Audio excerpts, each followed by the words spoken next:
BBC News with Danielle Yawowiecka.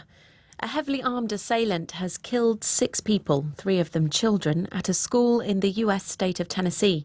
Police said the suspect, a 28-year-old woman who identified as transgender, was shot dead at the scene. The pausing of planned judicial reforms in Israel in the face of mass protests and a general strike has received a muted welcome from opposition politicians.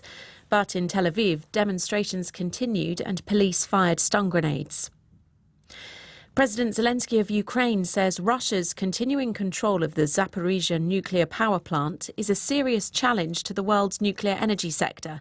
He met the head of the UN's nuclear watchdog on Monday. The UN has warned that Russia's invasion has turned Ukraine into one of the world's largest minefields.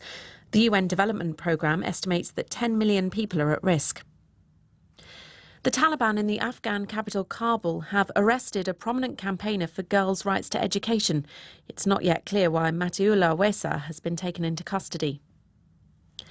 The Hungarian parliament has voted overwhelmingly to ratify Finland's application to join NATO, but again postponed a decision on Sweden. The government had said it was fed up with both Finland and Sweden criticising its democratic credentials. Hundreds of Venezuelan teachers and other public sector workers have demonstrated in Caracas for better pay and conditions. Union leaders are complaining about inflation of more than 200% a year.